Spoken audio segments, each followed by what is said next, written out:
Today we're going to dig into some of the basic concepts that animate Lenin's very famous and very challenging pamphlet, What is to be Done? I hope everybody's had a chance to take a look at it. Actually, there were two versions of it. There was Lenin's, and then there was a kind of a summary and introduction to it by I didn't look at that, but it might be an easier read than Lenin's. I was challenged rereading it, to tell you the truth, you know, because it's very detailed, very polemical. In some places, obtuse in terms of the meaning of what he is trying to say, or at least I found it obtuse. You know, I'm talking about people who I weren't familiar with, and publications if I had ever learned about them, I had forgotten, and so on and so forth. And so I had to look some things up, and but finally I was able to dig through most of it, but not all of it, I must confess, so I have to go back and do a little bit more homework. But before we treat the subject matter itself, I want to raise a question for thinking, you know?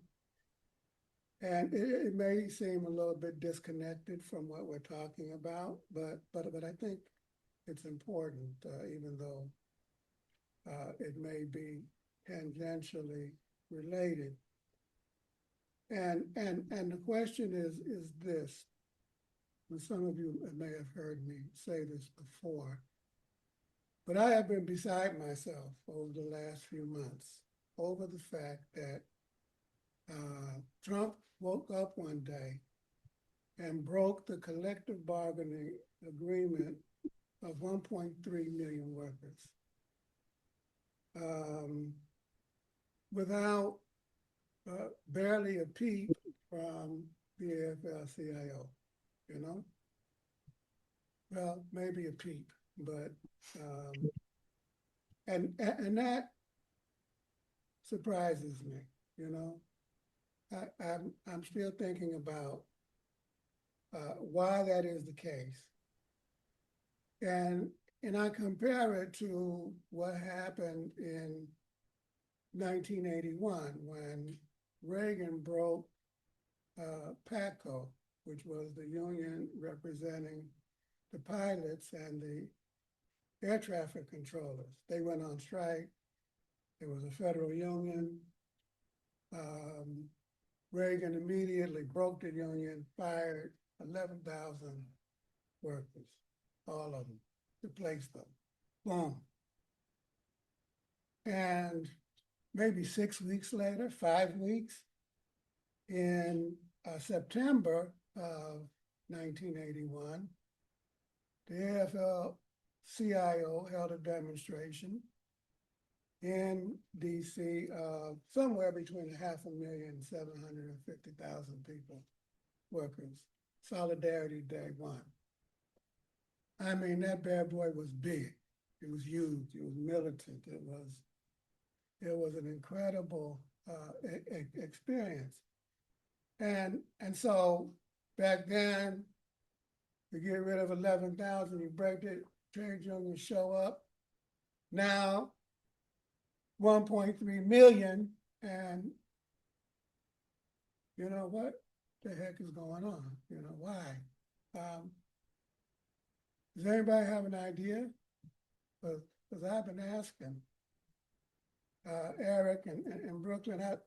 I don't know if they talked about that at the Labor Commission meeting last weekend in Chicago, to which I was unceremoniously denied the opportunity of attending. I was in DC and at a memorial meeting, Eric and I, for one of our comrades, and my scooter decided to break down in the middle of the street. I wasn't going nowhere. And but I hope it came up. But I'm just wondering what the thinking is. Anybody want to take a shot at it? It didn't come up explicitly in the discussion that we had in Chicago, but it was implicit, I think. And I raised it in terms of the need to bring people to Washington and have a labor-led all peoples really march that was organized by organized labor, because in response to the not just to the firings, but to the whole onslaught against unions that's taking place and the dissolution of uh, um, of all, just the ignoring of all the pro-labor laws that have been won. Um, so it did come up in that sense, and I think that we are talking about how, in some ways, we're talking about the role of the party and the role of the party being able to move the working class and being involved in building this fight back in a way that's organized and um, moves people around principled struggle, but also keeps expanding and expanding the base so that it gets bigger and bigger as we keep fighting going forward. Thanks. Good points. Well, it's an important issue because I think it says something about um, where the labor movement is today. Um, I think it says something about how it sees itself, you know. I think it says something about the level of class consciousness and solidarity in the labor movement. And what exactly that is something that we have to think about. Because if we're going to be able to influence it, and that's part of the role of the party, and that's part, in fact, it's precisely what Lenin is talking about and what is to be done, how the left, how the socialist movement can influence and lead the working class. If that's what's going to happen, then we damn well better get a hold to it and have a acute understanding of what exactly is taking place. And it's something to think about today, and it's something to think about during the course of this entire study group. So let's, put it aside and uh, think it over as we dig into the subject, and maybe we'll come back to it before we conclude. Okay, so last session, you'll remember we discussed the concept of, just a review for what we talked about 2 weeks ago, the concept of the party of a new type, right? Remember the term party of a new type. And I was thinking about that as I was reading What Is to Be Done and some other works I read in preparation for this session. And I don't recall Lenin ever using that term, So I did a little bit of research about it. And from what I could gather, he only used it one time in a letter, I believe in 1920 or 1921, to Alexandra Kollontai. He talks about the party of a new type. But according to the readings that I did, the term itself became used during the initial period of the Third International, after the breakup of the Socialist International. And the Comintern was established, I don't know, what, 1919, 1920 or something like that. So it is a term that emerged in the 1920s, party of a new type. And we spoke a couple of weeks ago that there were two forms of the party, right? Depending on the political circumstances that exist in any given country at any given time. One was cadre party, if you remember, and that is what is discussed and what is to be done. And the other is what? Mass party.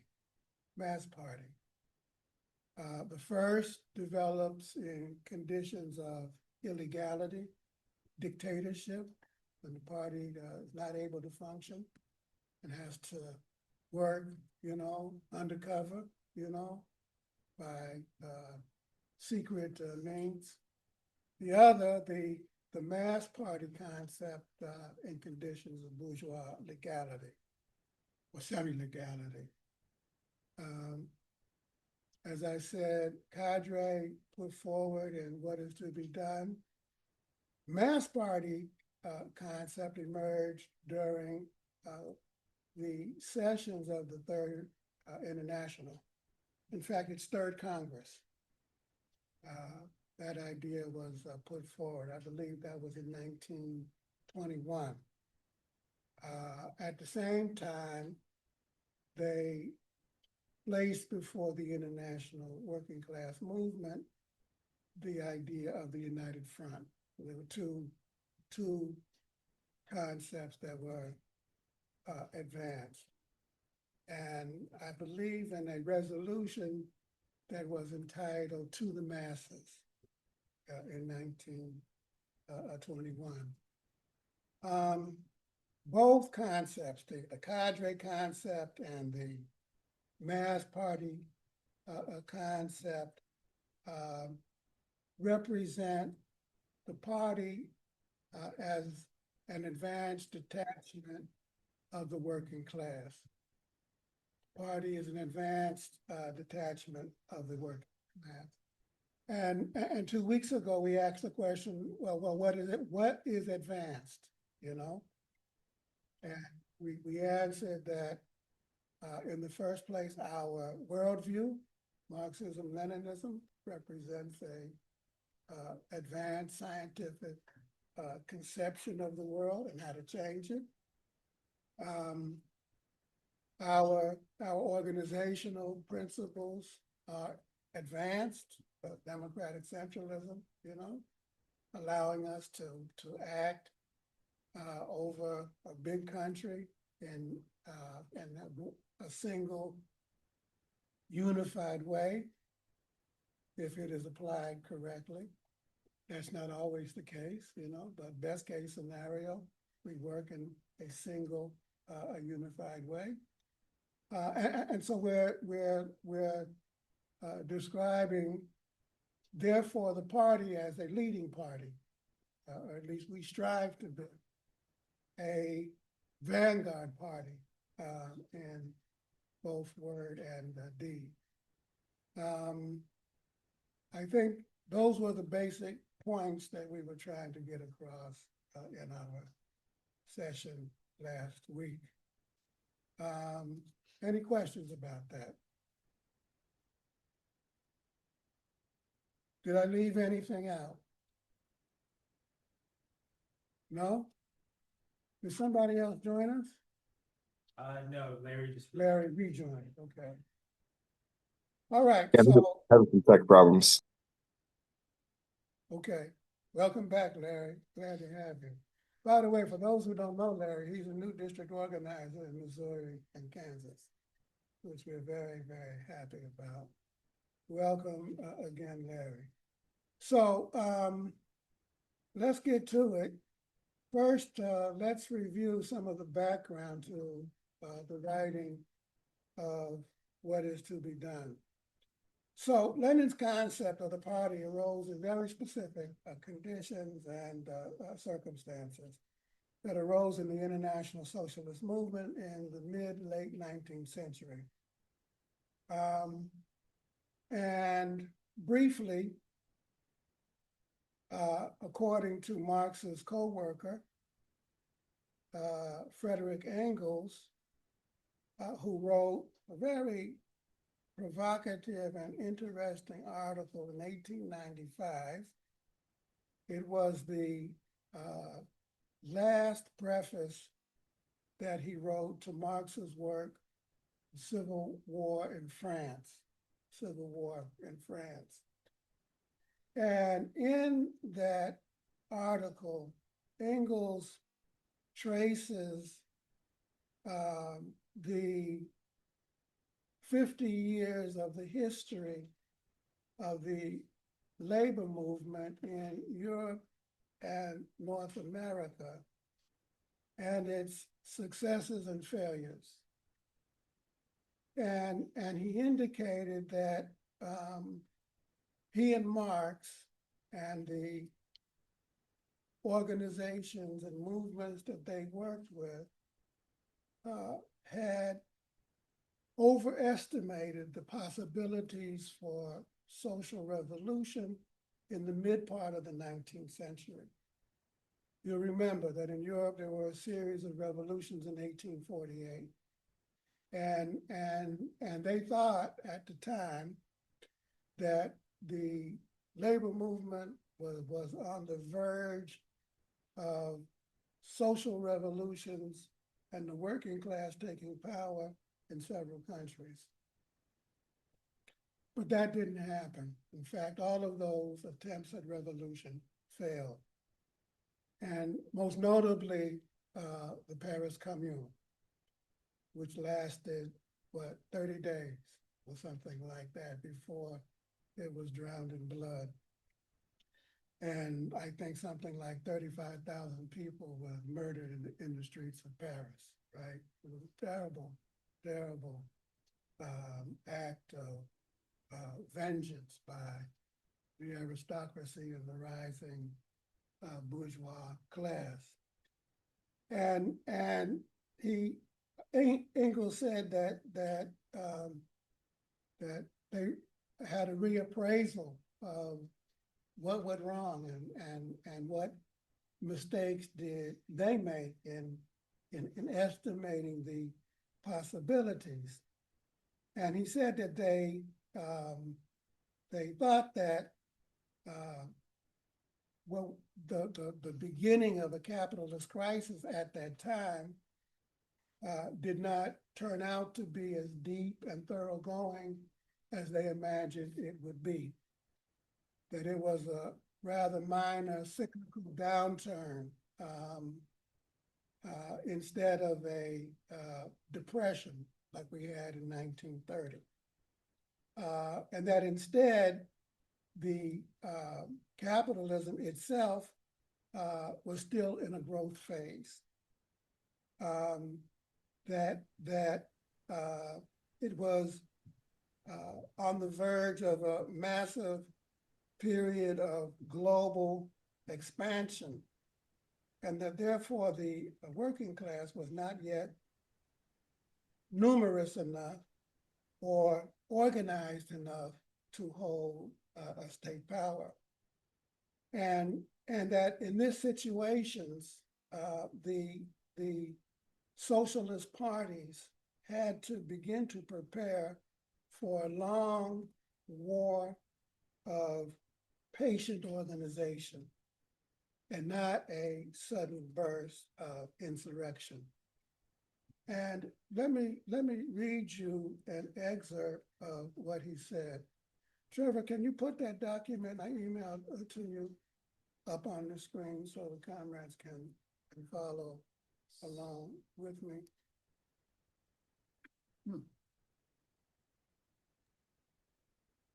Is that okay? So we're talking about Engels. We're talking about his reappraisal of what happened in the labor movement and in the working class in the middle part of the 19th century. And he wrote the following. He said, the time is past for revolutions carried through by small minorities at the head of unconscious masses. When it gets to the matter of the complete transformation of the social organization, the masses themselves must participate, must understand what is at stake and why they must act. That much the history of the last 50 years has taught us.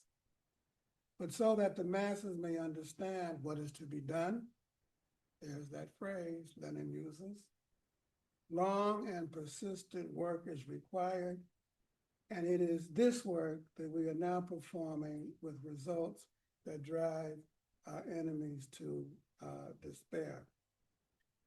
He then goes on in the article to discuss a whole number of issues that led him to come to this conclusion. And they were the following, it was like three. One was the change in military technology and the improvement in the development of armaments, both in terms of guns and explosives and so on and so forth. And he said, we're not using flintlock, Daniel Boone kind of rifles anymore. You know, it's a whole nother thing. That was one thing. The second thing was that he argued that the way that cities were laid out, the way urban planning had occurred, had changed significantly. And that created new challenges for if armed struggle was to take place in the large cities. And then he said that the other issue that had a big impact on his thinking was that the franchise had been won in a whole number of countries, in England and France and in Germany, and had begun to be used successfully by the social democratic parties, particularly in Germany, and that the labor movement had won a whole series of very, very important victories. They had been elected to parliament. They had been elected to city councils. They had been elected to the governorship of many provinces. The trade union movement itself was growing tremendously, and he felt that all of these circumstances taken together created the conditions for the emergence of working class power in ways that they had thought were impossible prior to this. It is to say, a relatively peaceful transition of power. Now, I hasten to add that Engels, in that article, did not in any way rule out the possibility of the use of force against the socialist movements were they to come close to seizing power, you know? And that's important because at the same time as this very positive development took place, what we now understand to be reformist politics also gained ascendance in those very parties that were doing so well. I'm talking about the German Party, the French Socialist Party, the British Labour Party, so on and so forth. And the German Party even went so far as to reprint Engels' introduction to Marx's famous pamphlet, and they edited out the warning that Engels had placed in there, you know, and it caused a huge controversy, you know, and Lenin later went ballistic, and he wrote a scathing article against one of the people who may have been responsible for contributing to this whole situation, a very famous German Marxist theoretician by the name of Karl Kautsky. And he wrote that the name of the pamphlet was The Proletarian Revolution and the Renegade Kautsky. I don't know if you've ever had a chance to take a look at it, but I would suggest you do. And so these reformist politics became dominant under the influence of another German social democrat by the name of Eduard Bernstein, who argued for what he called an evolutionary socialism. In fact, he even wrote a book entitled Evolutionary Socialism. And for Bernstein was of the opinion that socialism basically, he argued, if you think about it, is a condition of abundance, you know? It's a circumstance in which everybody not only has enough to live, but everybody is able to live well, you know? And he said that the important thing is the movement to make that happen. And he developed a slogan that put that forward. Bernstein said, the movement is everything, the final aim, nothing. The movement is everything, the final aim, nothing. And he said, by the way, guys, don't you know, haven't you thought about the fact that nowhere in the writings of Karl Marx or in the writings of Frederick Engels is there a detailed example or treatment of what socialism looks like? Nowhere. And he said, do you know why that's the case? It's because Marx considered it a speculative idea, because it's a utopian notion that the end goal, Bernstein was arguing, working class power in the state, working class power in the economy is basically a fantasy. Socialism is a condition of material abundance.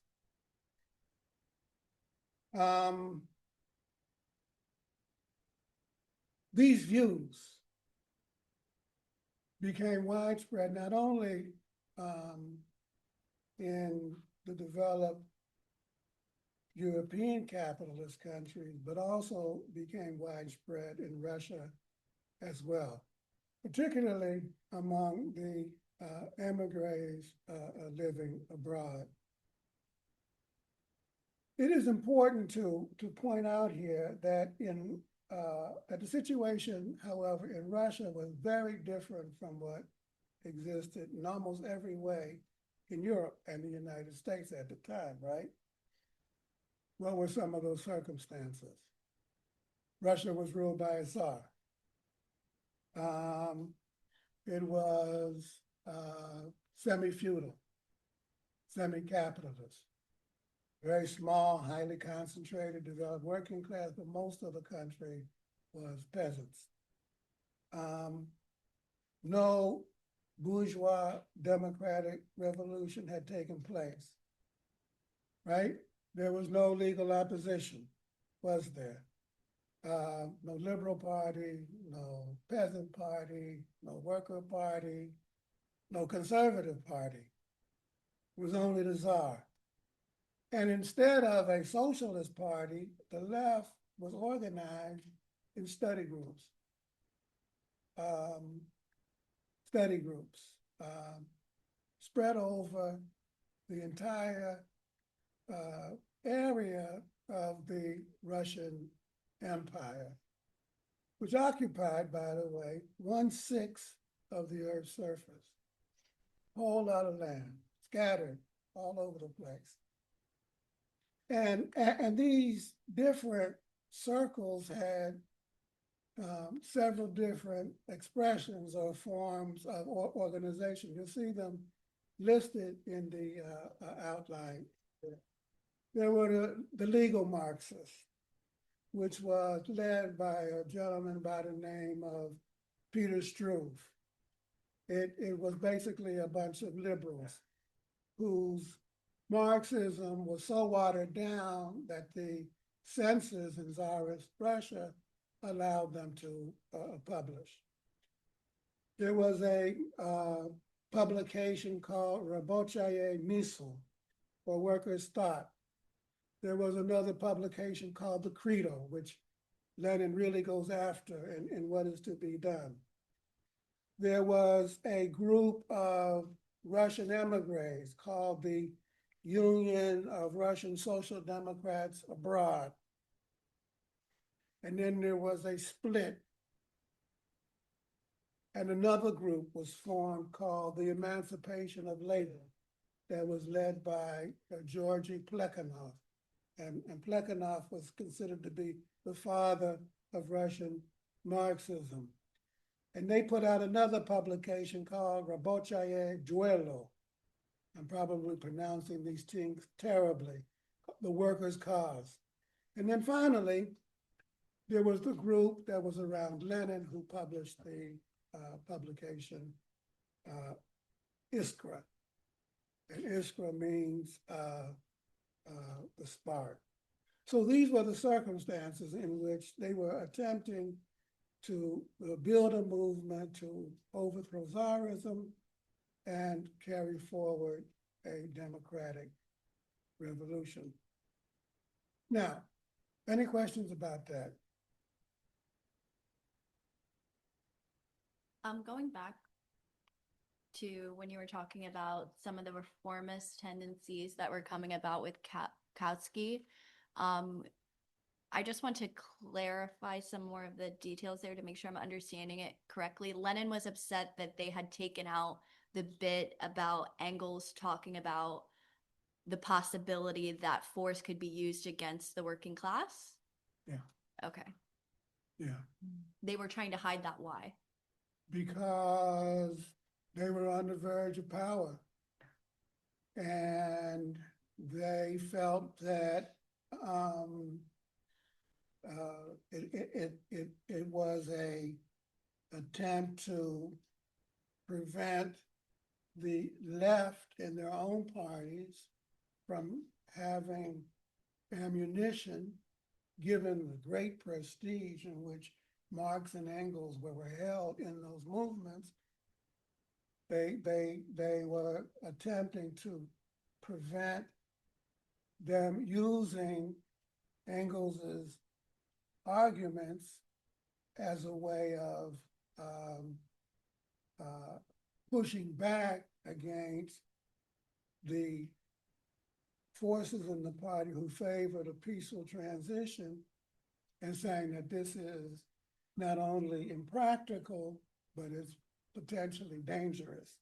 And you're misleading working people by thinking that you can get away with this and that everything is going to be hunky-dory and pie in the sky. You know what I'm trying to say? Yeah. So that was, I think, the reason.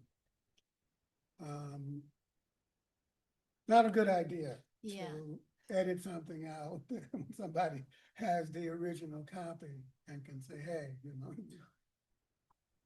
you're cheating, which is basically what they were and doing. risking, kind of taking away people's choice to risk their lives in that way. That's awful. Yeah. And of course, Engels was arguing, you know, don't try it. it's worth trying, you know?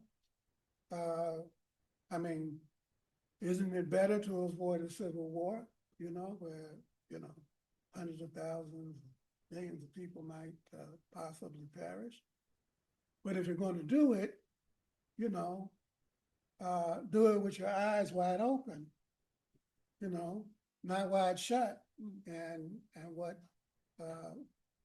the leadership of the German Social Democratic Party did was, you know, close their eyes, or at least put on some blinders so that which was kind of a very dishonest thing to do. Any other comments or questions about this? And remember, this takes place within, you know, 40, 50 years of the Paris Commune. And one of the conclusions that Marx and Engels drew from the Commune was that the form of state power that the Commune had established was not strong enough, was not disciplined enough to prevent the counter-revolution.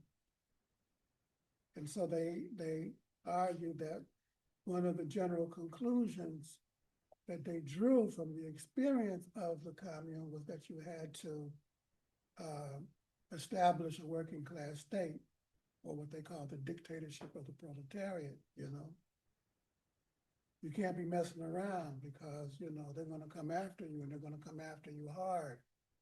And so the German Social Democrats were arguing that the state that they were about to grab hold of did not need to be dismantled, that they could seize control of the Reichstag and the bourgeois state apparatus, the armies and the police, and go about their merry way.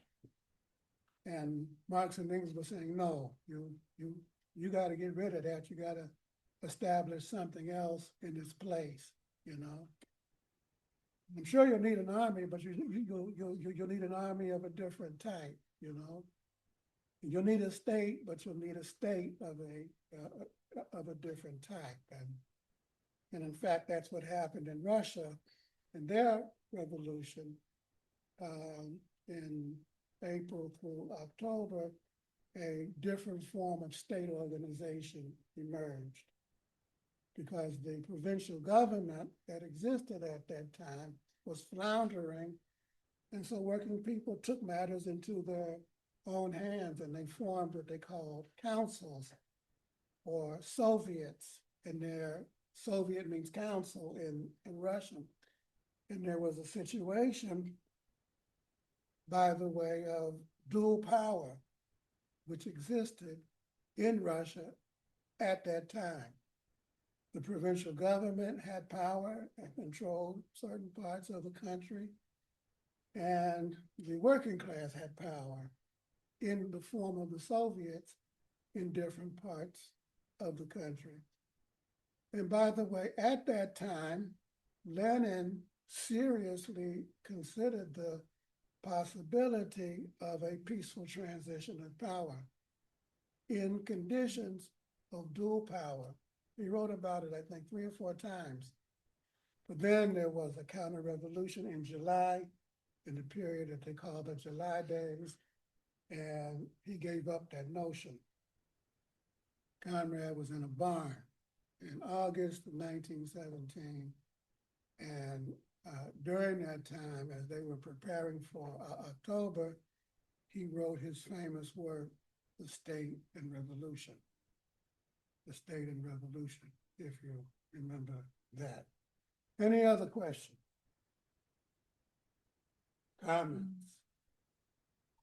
Or y'all just gonna let me keep on talking?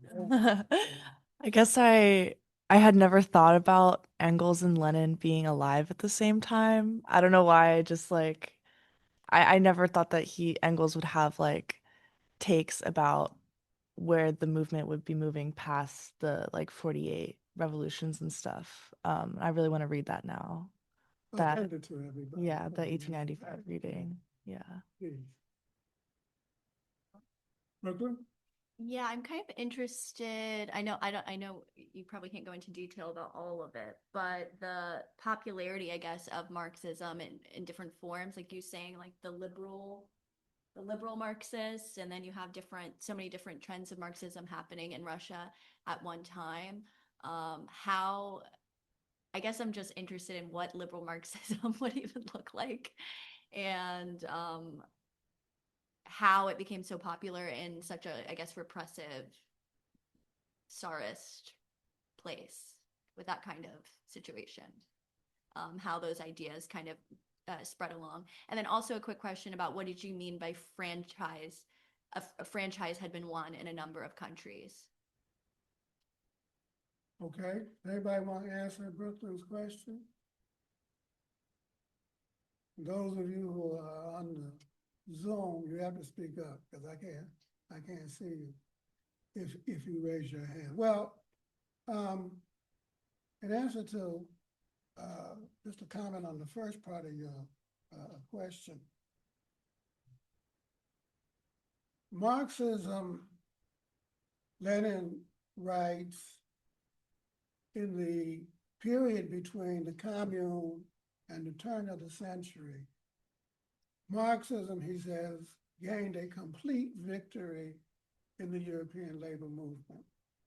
Everybody and their mama and daddy, next door neighbor, brother, sister, lover wanted to become a Marxist. Saw themselves, it became extremely popular, you know. And its success, its widespread popularity was a very positive thing. But it also had a negative feature because the more popular it grew and the more people who came into the socialist parties, to that degree, the understanding of what they were embracing declined because they were embracing an idea. They were embracing a movement that had gained popularity and that was winning power. But it wasn't accompanied by a corresponding study of the fundamentals of the science. They weren't able to keep up with the establishment of Marxist schools and study groups and so on and so forth. And so the popularity went up, but the ideological level went down. You know what I'm trying to say? And in a situation like that, the thought patterns and influences of the people who were coming into the movement had an impact on the movement itself, you know? You can imagine, take a look at what is happening in DSA, for example, you know? 2016, they more or less the size of our party at that time. You know, we may have even been a little bit bigger. Bernie runs for office, calls himself a democratic socialist. They go from 10,000 people to 80,000, you know, formed in several different factions, you know. There were anarchists, right? There are Trotskyites, people from Socialist Alliance and International Socialists. International Socialists collapsed. Everybody went into a DSA. They're Marxists, they're Marxist-Leninists, they're liberals. They're the old people who were in DSA, the old social democrats, you know, and so on and so. So you have all of these different competing ideological trends. Well, the same kind of thing, by comparison, Brooklyn, happened in the Russian movement, except the Russian movement, there was no political party like the Democratic Party for them to participate in because parties didn't exist. Rather, they were organized in all of these different study groups. And in fact, the publication Roboche y Duelo in the, I believe, early part of the 1890s, there were three people on the editorial board. One was Plekhanov, the father of Russian Marxism.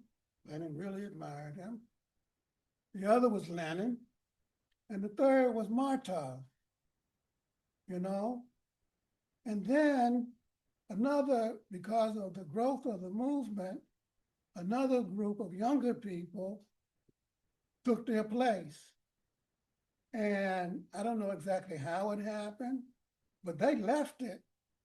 And they left it in the hands of the people who were about to start talking about a group of younger people who didn't share the same ideological views of Plekhanov, Martov, and VI, who later became known as the economists. And there emerged a big ideological battle between Lenin and Plekhanov and Martov and these others, people of the Credo and so on and so forth.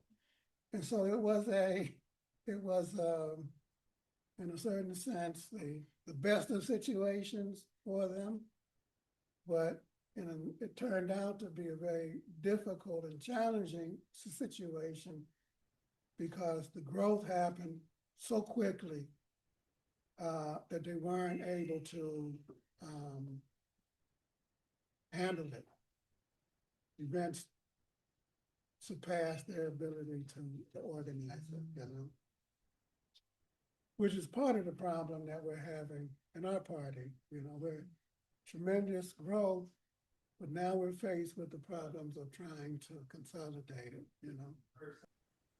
These were the circumstances in which they were attempting to build a movement to overthrow the Tsar and carry forward what they call a democratic revolution, bourgeois democratic revolution, you know? Now, the main issue was how to unite these various trends in the Russian Marxism into a single party, or whether it was even possible to unite them, and if so, on what basis. And that is what Lenin is debating and what is to be done. Because, as I said, the trends that have become so widespread in Europe also affected these study groups. And these new folks, these new kids on the block, began to fight for their ideas. They weren't quiet, you know, under the banner of freedom of criticism. They said to the old heads, you know, guys, we got a new situation, you know? Capitalism has changed, you know? Imperialism is becoming a world system. And some of the thinking that y'all are throwing down has become obsolete. It's too doctrinaire. It's old-fashioned. And in fact, what is to be done begins on that note, doesn't it? Lenin is discussing this concept of the freedom of criticism. His reply is, you guys just want to say whatever you want to say. You just want to talk. You just want to put forward your ideas, which is fine, but you're not putting it forward with the aim of replacing bad ideas with good ideas, or good ideas with even better ideas.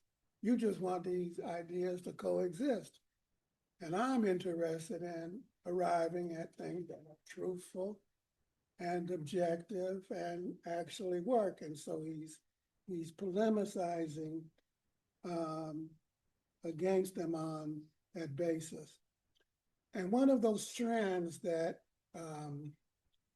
Lenin is polemicizing against is what is called economism, right? Now, who would like to share what is meant when we talk about the term economism? I'd like to try. Go ahead, Brooklyn. I'd like to try specifically because I feel like it took me about 2 years to even get a wrap around it, just based on how I heard it described to me by other people. But how I understand it today is economism is a very narrow approach where you focus only on economic activity or trade union activity, and you separate that activity from like social inequalities or social movements.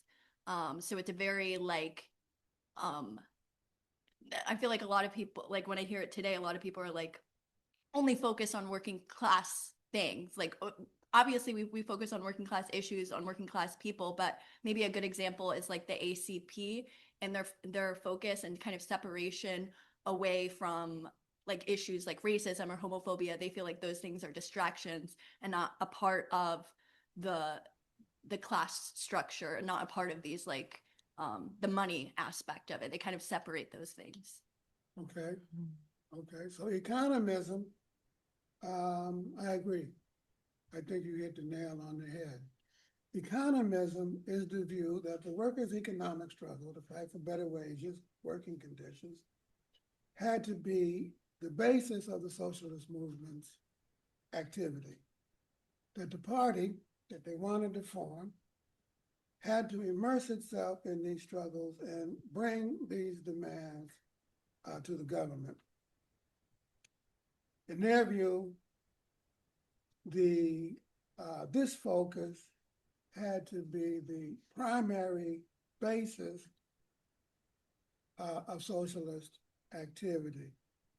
And there were 3 publications that put forward that view. One was Rabochaya Miso. The other was Rabochaya, what is it up there? The other one? And the other was the Credo. The Credo. In fact, the Credo argued that the Marxists should only and exclusively focus on those working class economic issues.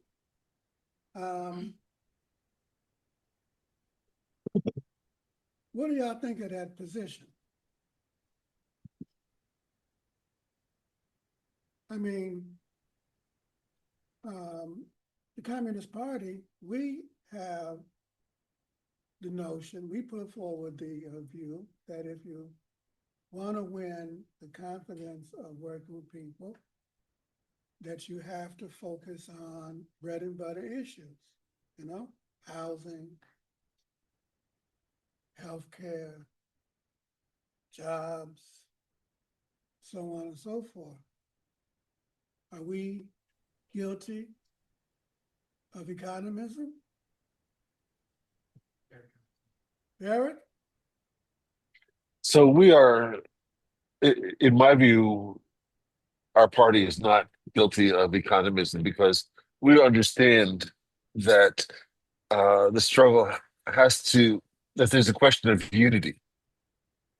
And in building unity, it is not enough to build it around just economic struggles, but we have to include unity around issues of anti-racism and anti-misogyny and anti-LGBTQ plus, because all of and other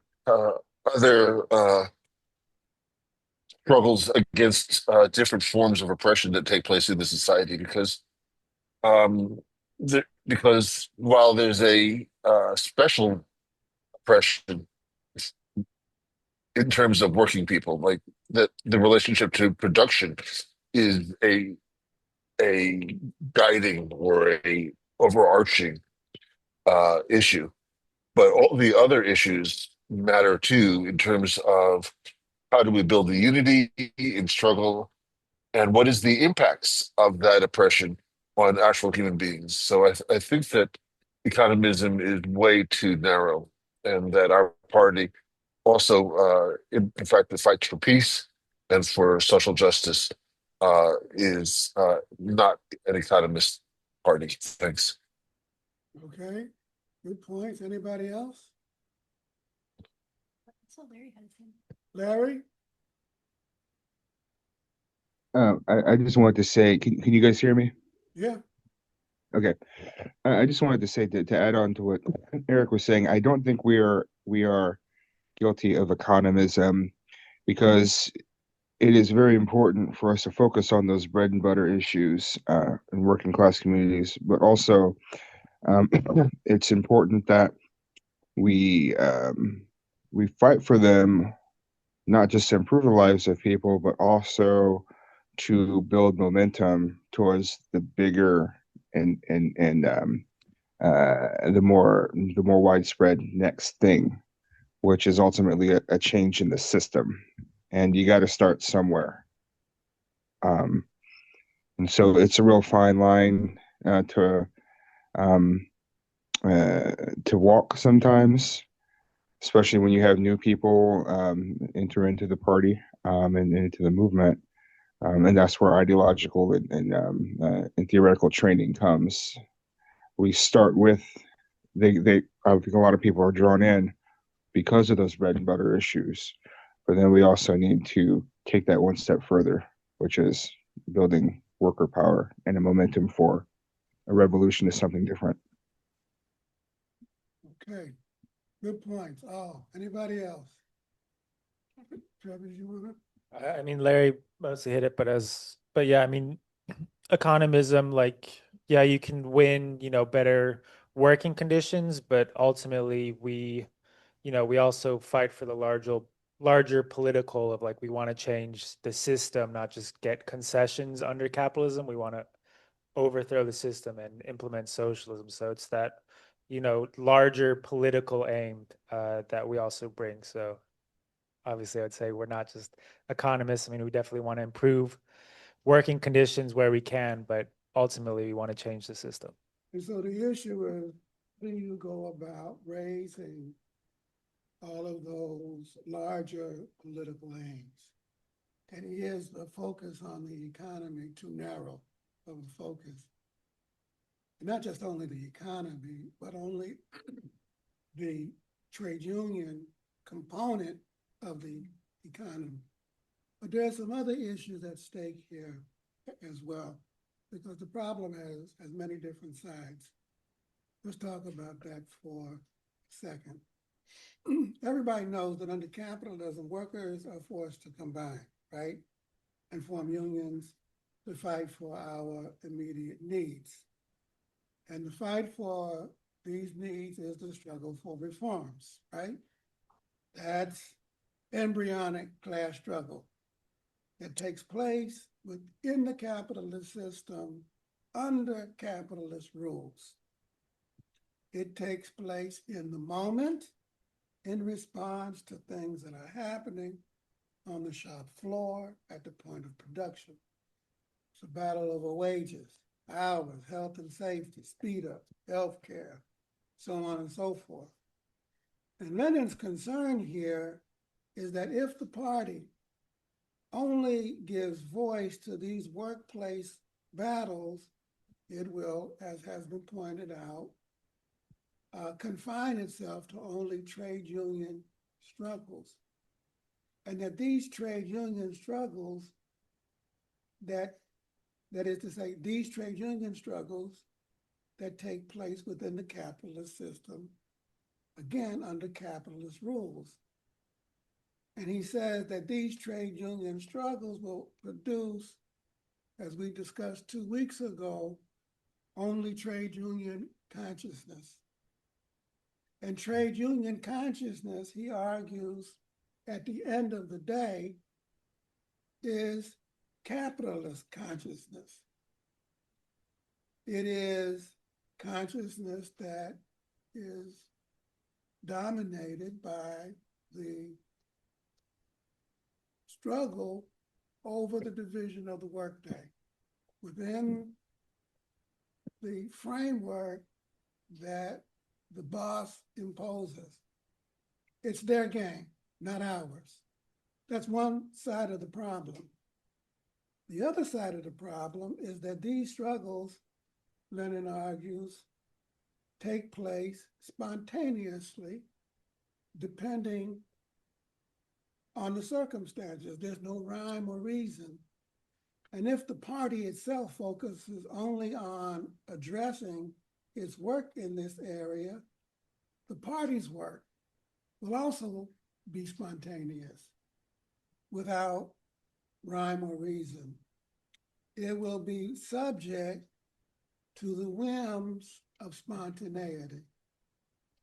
And Lenin uses the term, the party will be forced to bow down before spontaneity. And Lenin has a very specific definition of in what spontaneity consists.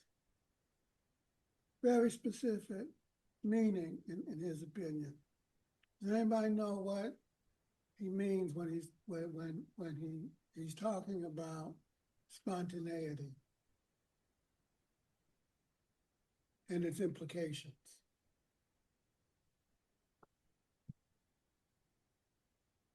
Who wants to take a shot at it? Go ahead, Trevor. I feel it's like when he's talking about spontaneity, he's talking about waiting for like this time where there's a mass movement that whatever large event causes like this surge of kind of political movement, kind of, you know, people yearning for a change, and like there's like movement in the street, and yeah, just kind of like a organic surge of movement for change. Okay, and depending on, you know, what's happening and what forms of oppression are taking place and how people are responding to it, or whether or not they respond. Sure. Go ahead, Eric. So I think that spontaneity is something that we're seeing a lot of right now. And so the weaknesses can be identified pretty clearly. When I say that, if you look at Indivisible or you look at 50501, these are movements that grew spontaneously, and they don't have a strong ideological foundation, and they are not intentional in how they grow themselves. And those are big weaknesses. There are weaknesses in the composition, the demographic composition, and weaknesses in the level of unity. So I think that spontaneity uh, is something that the party has to be able to negotiate. When it happens, we have to not shy away from engaging. But I don't think that you can generate the level of mass organized unified movement and in uh, on behalf of the whole of the working class through spontaneity at the level that's needed to actually challenge the power of the bourgeois class. So I think that spontaneity is sometimes good, sometimes not good, but I think it can be that we can't wait for it, and that a revolutionary movement um, can't achieve the level of organization needed to challenge those in power if they are relying on spontaneity. Thanks. Okay. Larry, go ahead. I think to piggyback off of that, I think spontaneity, when I think about that, I think about Occupy Wall Street, kind of what was happening when I was getting brand new, when I was a really young guy. in activism. And there was so much energy and enthusiasm behind it. And it happened all over the country pretty much almost overnight. And then it just fizzled out because there was no no unity, no real direction on what we wanted and how to go about doing it. I think spontaneity is great. Um, Only in so much as if you're already organized and the organization's already doing the work, for you to be able to take advantage of those type of moments. And you can have great momentum with spontaneity, but um, it's no replacement um, for the not so pretty difficult work of building a organization like we're doing now. So Those are two great examples, Occupy Wall Street and 5051, right? In Occupy Wall Street, what happened? The big banks and the big mortgage companies, right, almost brought down the world economy by targeting Black and Latino and senior citizen homeowners with subprime loans that had hidden rates that written in real fine print that escalated after a certain period of time. So loan would be like, I gotta pay $400 a month. And then all of a sudden it would be double, $800 a month. And Citibank was one of the chief culprits. They said, take out a second loan, take out a second mortgage. And the slogan of it was, live richly, you know? You got this house, you got equity in the house, get yourself a place in the country. Take a vacation to the Bahamas. Go further, go to Thailand, you know, do your thing. And you come home and your note has doubled. And they knew it was going to double, you know? And then they bet against those loans and they bundled them up in all these toxic instruments, you know? And then they tried to sell these instruments to others in the bond market. And pretty soon the other, you know, folks who were participating knew that these loans were toxic. And so it created a credit squeeze. And as a result, nobody would loan to anybody else because they couldn't trust what they were. And they made so much money, you know, and they did it deliberately. And then nobody went to jail for it. And, you know, Lehman Brothers collapsed, this one collapsed, and people were outraged. And some folks decided to march on Wall Street and set up a tent city there. And then it just exploded all over the country. And Obama won the election and it bailed out, you know, the auto industry, and all of us had to pay for it.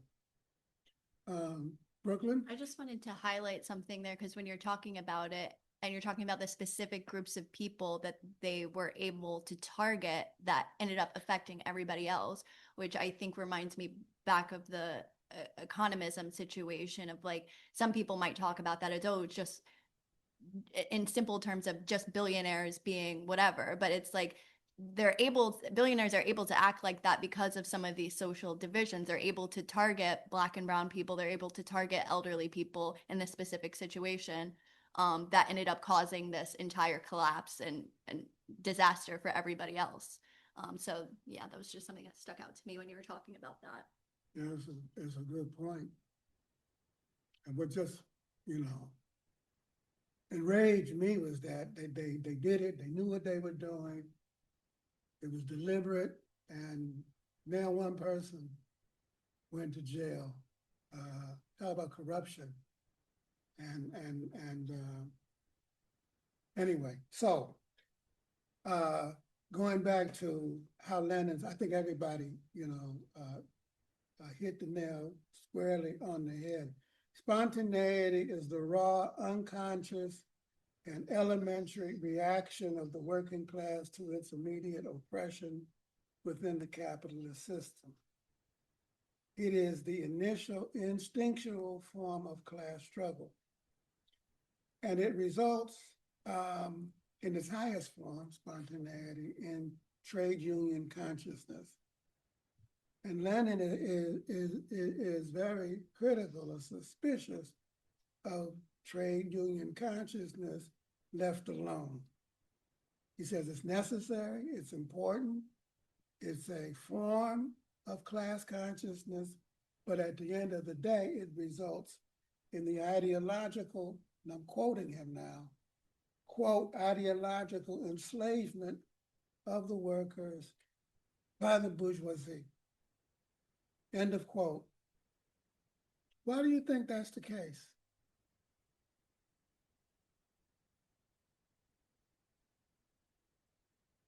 Anybody?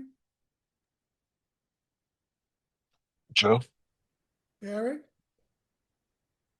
I think it's the case because the workers don't have power to actually set the stage, so to speak.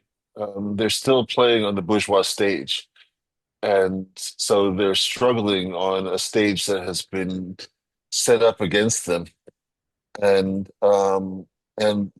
they're struggling on a platform that is like uh, Las Vegas. It is uh, already tilted in the boss's direction. So it's a very hard stage to if you're not going to challenge the underlying power of the boss, then it becomes a very hard stage to operate on. Thanks. Okay, and what does it take to challenge the stage that you want to play on? What do you have to have in order to change that situation?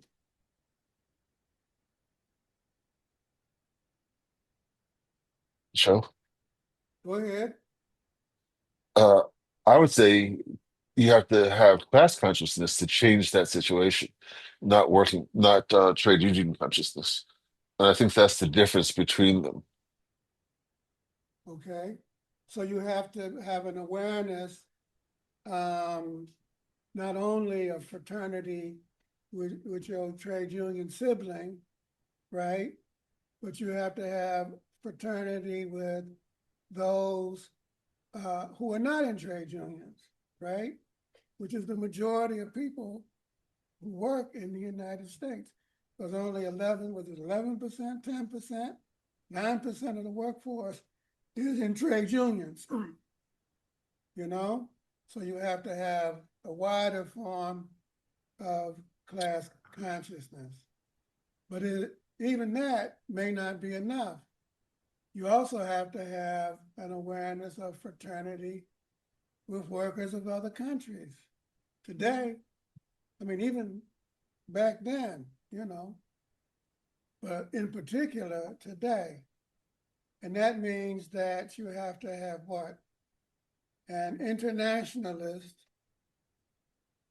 understanding. It's not just American workers who are US workers, there's South American and Central American workers as well, but workers all over the world. And that means you have to have an understanding of what? Imperialism.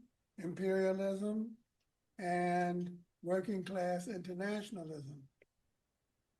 And working class proletarian internationalism is you go beyond class consciousness, don't you? In order to understand the need to unite with workers from around the world. And that means that you have to have what kind of consciousness? Socialist consciousness. isn't it? Eric, you have to have socialist consciousness. Isn't that true? Absolutely. You know, and in order to have socialist consciousness, you have to have an understanding. In order to get to that stage that Eric was talking about, you have to have an understanding of the need to touch the power of capital, you know? And you not only want to touch it, you know, you want to grab hold to it. You want to possess it, don't you? You want to take it over and make it yours, not as an individual, but as a class. And that's the role of the party, isn't it? Because this understanding doesn't arise spontaneously through the class struggle. It creates the soil for it. It lays the basis for it. But you need something else. And remember what we were talking about in our first discussion, when we said that Lenin argued in What Is to Be Done that socialist ideas have to be brought in from the outside. And we had a long discussion about that because it's a difficult proposition to accept. It was difficult for me anyway, you know? I didn't understand it. Brooklyn, you said it took you 2 years to understand what economism was. It took me 30 years to 40 years maybe to fully appreciate what Lenin was talking about. Because the labor movement and the development of socialist ideology historically did not proceed one out of the other. They developed, there was not a cause and effect relationship between the two. They developed independently of each other. Labor movement, they developed alongside each other, you know, because socialist ideas emerged out of the development of science and the study of history and the study of philosophy. And that, when that happened, could only be accomplished by people who had access to education, you know, and those were the middle class and bourgeois intellectuals. And Marx and Engels and all of the rest of them were bourgeois intellectuals, you know, who then brought these ideas into the socialist movement, into the labor movement, you know. But then something extraordinary happened because it led to the creation of the communist parties, of working class parties. And so what we're discussing in terms of how that emerged, in essence, and this is how I resolved it in my own head, was a problem of history, because it was the fact that working class people didn't have access to education, kept out of education, were deliberately undereducated.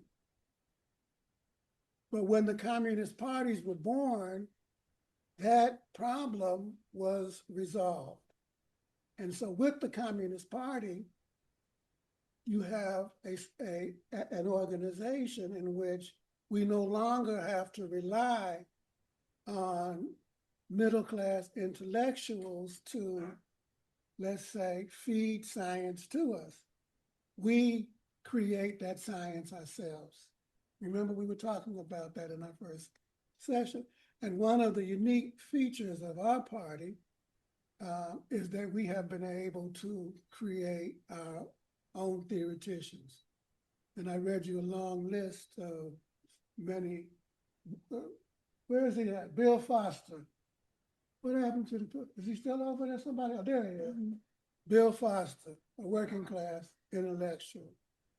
Elizabeth Gurley Flynn, working class intellectual.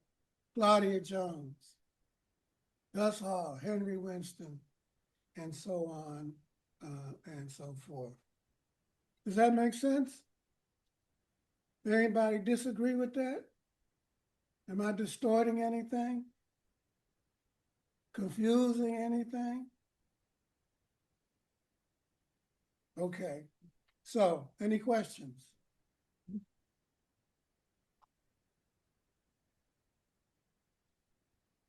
We got Eric Brooks, working class intellectual. Larry Burke, working class intellectual. Brooklyn, working class intellectual, artist. Bean, Trevor, so on and so forth. Antonio Gramsci, the great Italian Marxist,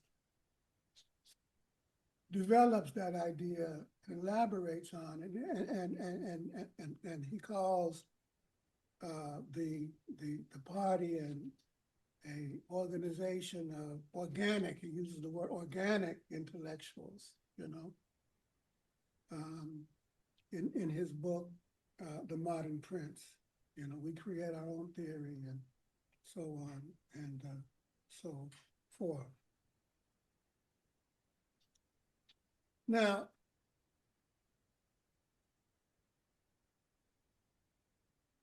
Eric makes the point, and I think it's an important one, that the other side of the issue is that in order for the party to lead, we have to work in the trade unions, but also on every other issue, and you made the point as well, Trevor, that we can grab a hold to. We have to fight as widely and broadly as we possibly can on every single issue. And that is the political and ideological struggle. And Lenin uses the term, and what is to be done, we have to become a tribune of the people. Did you come across that term? Tribune of the people. And that you have to plan that fight. You have to have a strategy. Otherwise, you're always reacting to what's taking place. You're always playing the man's game. And that's a fundamental weakness of the economism's posture. And in the readings, there are two issues that Lenin focuses on that are centered in two phrases. One is tactics as process. Did you come across that in the readings? Tactics as process. And the other is tactics as plan. The economists stood for tactics as process. Our strategy, they contended, and I'm quoting them, has to emerge out of the real circumstances that crop up in the day-to-day struggles of the class, end of quote. The Bolsheviks, on the other hand, stood for tactics as planned. They stood on the platform of you got to plan your work and work your plan. You heard that phrase before? Plan your work and work your plan. If you don't do that, you end up on the defensive all the time. And being on the defensive means you're tailing events. And if you're tailing them, you can't provide leadership. Now, in fact, you are unable to take any initiative because you're always following behind things. And in the recent past, we ourselves in this party had a whole heap, unfortunately, of experience with that very thing. This is not just a problem that happened 100 years ago. It happened to us. The former chairman of the party, Sam Webb, was of the opinion that the party should only and exclusively base its work, this shit used to drive me crazy, on issues that were already being addressed by other movements and organizations. He argued that it was an exercise in sectarianism to do otherwise. And therefore, and Eric will tell you, I ain't making this up, you could not issue a leaflet. You could not call for a demonstration. You seen that rapid response thing that the party sends out every week? It's on the front page. No. You don't rapidly respond. You wait until the National Organization of Women takes that issue up, or you wait until the NAACP takes it up, or you wait until LGBTQ group takes, and so on and so forth. You wait until others do it first. And as a result, we were constantly on the defensive, constantly tailing events. And therefore, we were unable to lead. You know? Looking back on it, we were mired in relying on spontaneity. It was a 21st century version of economism at its highest. Am I making that up, Eric? You're not making that up at all. And I think that one of the things about spontaneity is that uh, it also has a lot of impact up and down in the party structures. When the clubs are not, they don't know what their common struggles are. They're just waiting for somebody else's guidance, and that is not a vanguard party. That is not what the working class needed. It was not a good time. Thanks. Anybody have any questions about that? Like, why in the hell did y'all let that shit go on for so long?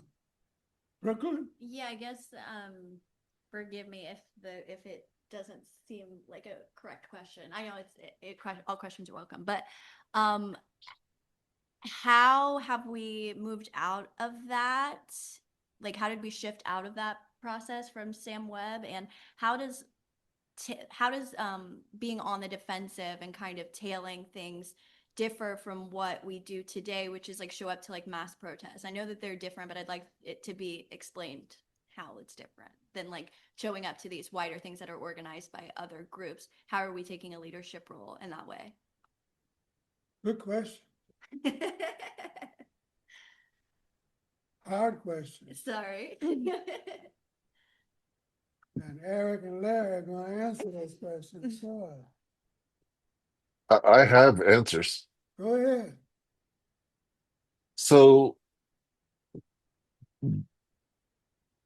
there's two questions, right? One question has to do with what we're doing today, and what we're doing today is we're trying to move the whole of the labor movement towards a huge march on Washington in to say to stand against the Project 2025 and the MAGA agenda. We're also building a group of clubs across the country where we have them that are deeply engaged in the best of circumstances in the struggles in their locations. But by being deeply engaged there, they're also linking those struggles into not just the national struggle, which is a struggle against, against the onslaught against the working class and oppressed peoples, but also a global struggle. Because one of the things that when you talk about our party, and you talk about internationalism, which is central to our party, then everything that we do has a impact globally. And so our demands for peace, our demands for a moving the money from the military budget, those are not spontaneous, but those are planned and practical struggles that impact the whole of the world. And when you go to other countries, the first question that our comrades ask is, what are we doing to counter US imperialism? And you really get the sense that this is a global struggle and that everything that we do has a global impact. And I think that keeping that in mind is really important. So those are the things that I think that we're doing that are not spontaneous. And I forget what the other question was.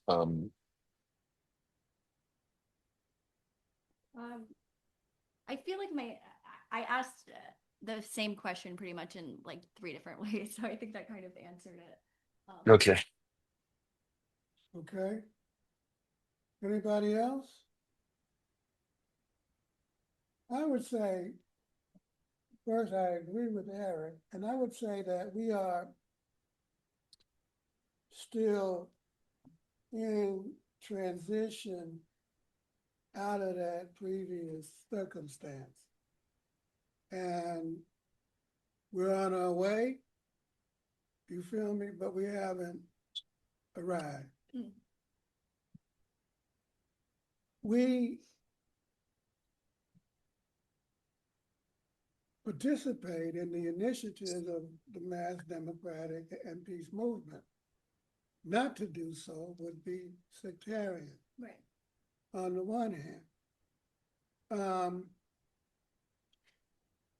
On the other hand, there's the other extreme. If we only participated in those events that we ourselves called, that would be the opposite example of extreme sectarianism. So you have to have a balanced, approach between participating in initiatives that others take, but at the same time, you have to take initiative yourself. And our fight against the right opportunism of the web leadership initially began on the basis of a critique of the party's failure to take initiative. That was how that struggle initially unfolded. And so I would add to what Eric said about our initiative around trying to move the labor movement fully into the fight against MAGA. That's one thing. But another, I would say, is the push that we're making to run candidates for office and elect communist candidates around the country. That's another thing that we are beginning to do. One example of an effort that we undertook, and this is an interesting one because of the issue of economism, is that after the assault on the Capitol,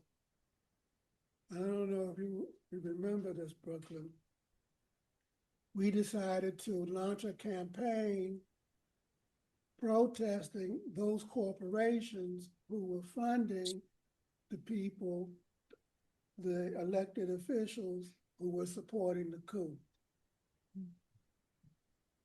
And we formed a coalition.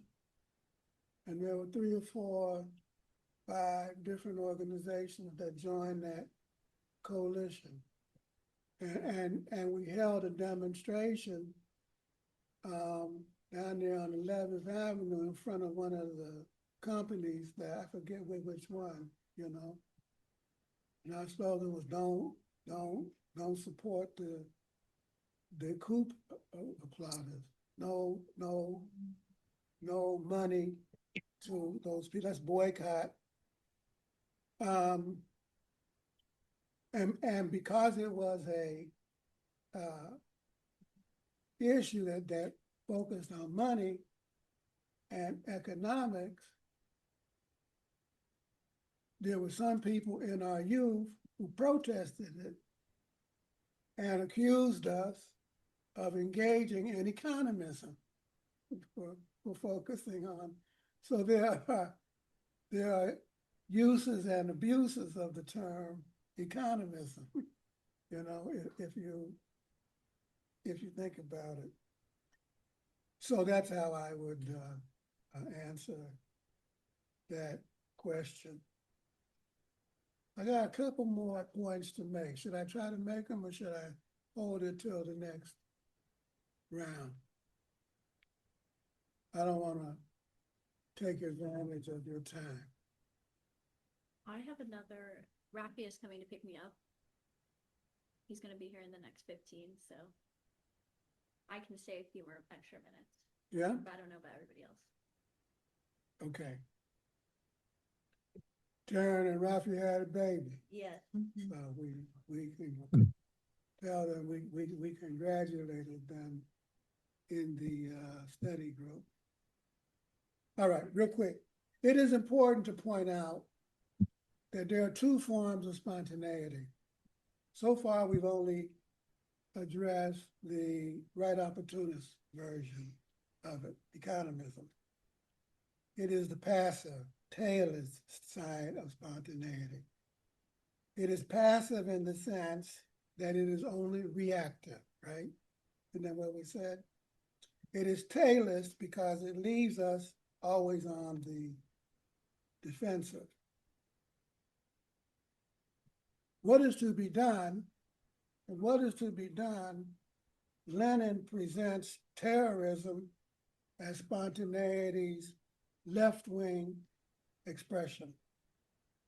And we define terrorism as individual attacks on civilians or representatives of the state or government. It represents, according to Lenin, the impatient, desperate side of spontaneity. Lenin sees it as middle-class frustration with the slowness of development and an attempt to jumpstart or address injustice by individual or small group acts of violence, for example, assassinations. And Lenin felt very deeply about it because his brother, Alexander, attempted to kill the Tsar, you know? So it was kind of a personal thing for him. He argues that economism and terror are 2 sides of the same coin. He writes, and this is a quote, calls for terror and calls to lend the economic struggle itself a political character are merely 2 forms of evading the most pressing duty now resting upon Russian revolutionaries, namely the organization of comprehensive political agitation. In other words, the coin on which both sides of spontaneity rest economism, terror is the rejection of a comprehensive, conscious political plan. In other words, tactic as plan, a strategic approach to the struggle on all issues, and taking initiative. And to restate, that is the role of the Communist Party. Any questions about that?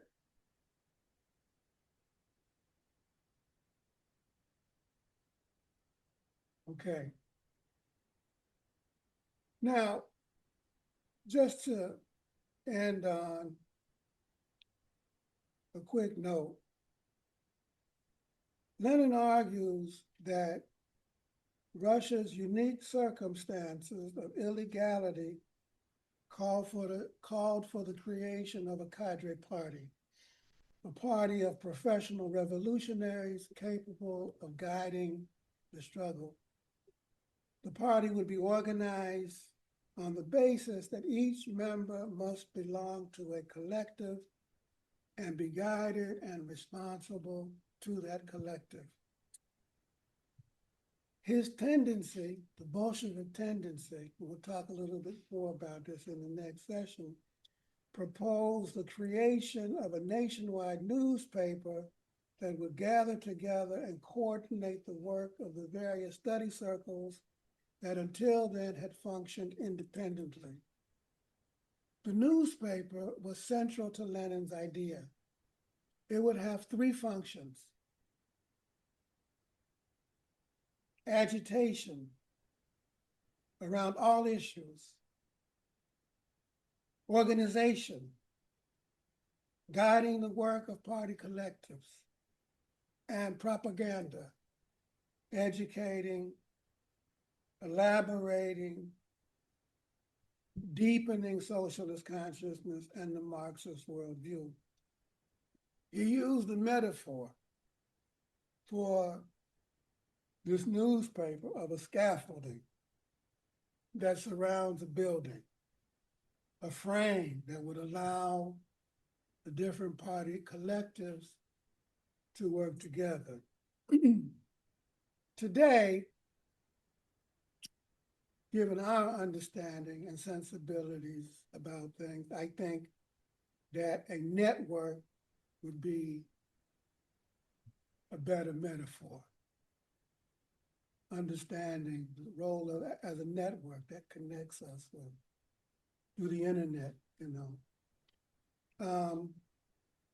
I never really understood the idea of the scaffolding, but that's just me. I mean, I understood it, I just didn't think it was I don't think it worked, but who am I to argue with Lenin? The economists stood for a different form of the party and did not demand participating in a collective. They supported a looser, less demanding form of party organization. These different versions of the party revolved around a debate over paragraph 1 of the party rules. Paragraph 1 of the party rules. Is that on that sheet of paper there at the bottom? Does it say draft of Vladimir Lenin? No? Okay, here's the, maybe I cut it out. Here's Lenin's draft of paragraph 1.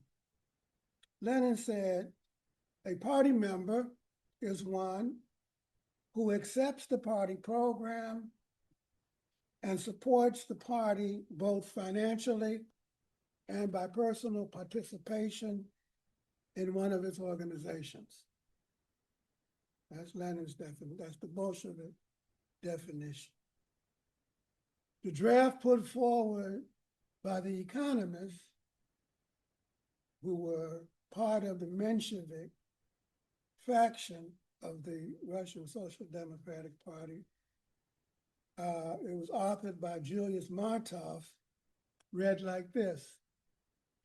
A party member is one who accepts the party program and supports the party both financially and by regular personal assistance under the direction of one of the organizations.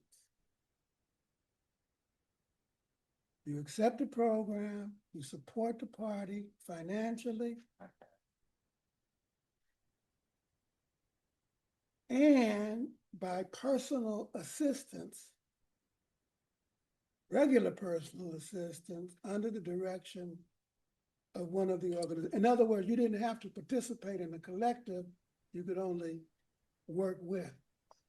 And so one was a more centralized form of organization in which you had to participate in a collective as a condition for membership. We would say participate in a club. The other was looser, and you just had to personally assist under the direction of one of its organizations. And that difference precipitated a division in the Russian party at its second Congress, I believe, in 1902. And these divisions that we have been talking about became formalized in the emergence of two different trends, distinct trends, in the international socialist and communist movement, which exists to this day around those simple words. And so you see these, and there were a difference in shade, you know, slight difference in shade. But Lenin would make the point over and over again that shades are important, and you have to consider which one and the implications of it. And one of the, and I'll end with this, tragedies in a certain sense of the Russian experience is that Plekhanov, again, the father of Russian Marxism, who Lenin had worked very closely with, was very fearful of this split. And he kept saying, guys, don't split over this issue. You know, and he kept trying to bring them together, you know, but he ultimately failed. And when he failed to bring them together, he ended up going over to the side of the Mensheviks. And that's where he ended up for the rest of his life. And we'll talk a little bit about more about that. Anyway, so thank you all for coming. We were few today, but we were mighty. And we'll have to find out what happened to everybody. Maybe because of the discussion. I imagine some people who might have come today were there last night at the discussion on the movie and felt that it was a little bit much for them to come twice. But let's find out and figure out what to do. I'm done. Any questions, finally? Joe, can I make a final comment? Sure. I thought your discussion just now was really, really important discussion. And when I was thinking about why was Lenin fighting so much for the for people having to be in the collective, the thing that really struck me was that it's a fundamental issue of democracy. If you're in the collective, then you're participating in the discussions and you're participating in the decision making. If you're not in the collective, you're just taking orders. And so it's a fundamental difference in how the party would be structured and how it would operate. And I think it's a really big difference, not a small difference. And And I'm glad that Lenin fought the way he did. That's it. Thanks. It's a big issue, and one which we, you know, there are simple solutions to it. Because in our party, you know, the fact of the matter is that the majority who join are not members of collectives, you know? And because people join with the American concept of joining a political party, you know? Like you join the Democrats, you just vote. You register and you vote Democrat. Or you register and you vote Republican. Or if in New York, thank God, you can register Working Families Party, you know? I ain't never registered as a Democrat, you know? I ain't trying to do that. But some people do, and that's okay. I'm not mad at them. I understand why, because they want to influence the primary. And so when they join our party, they think that this is the saying, oh, I'll just vote, I'll support you financially. I'll pay dues. I'm going to tell you, we got a note the other day from a comrade in Washington State. He said, yo, I've been in the party for 7 years. I met with one person, I've been paying dues for 7 years. Ain't nobody got in contact with me since. He said, somebody better call me or I'm gonna stop paying dues. You know? And there are thousands of people like that. And we, because of our size and our ability to organize, we try to reach out to them. But you know, a lot of times they fall between the cracks, and or they don't want to be in a club. They just want to, you know, support us financially, or they want a card. They want that feeling. So what do you do with people like that? Do you exclude them? Tell them that they can't be a member, or do you gradually try to, by holding online sessions and classes and seminars, try to bring them into collectives and allow them to contribute in the way that they feel best. And this becomes a more acute issue when we have conventions, because the issue then is how do you count and what do you count when you select delegates to attend the district convention and the national convention? Do you count the total number of people who pay dues? Do you count the total number of people who have signed up and consider themselves members? Or do you count the number of people who actually are participating in a collective, you know? And so our solution to it at the last convention was that we counted everybody that we could get in contact with, whether they participated in the club or not, who would contribute what we call a membership assessment. In 2019, it was a $5 contribution. At the last convention, it was a $10. We doubled it. You want to move $10 contribution. And if you couldn't collect money from them, we were like, well, you know, what's the point?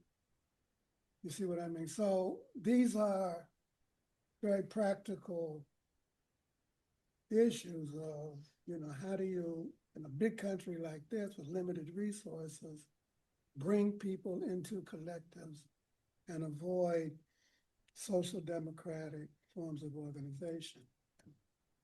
So we do the best we can.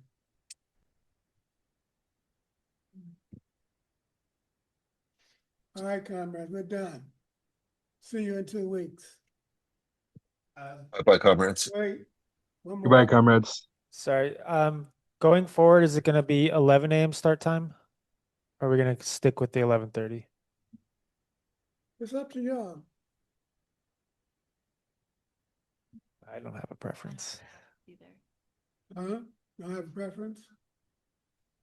To be honest, the 11:30 East Coast time works better for me, to be honest. But I'm cool with whatever the collective wants. Well, we said 11:30 twice, so let's stick to it. At least be consistent. Okay, thank you. Thank you. Bye. Comrades. Bye, comrades.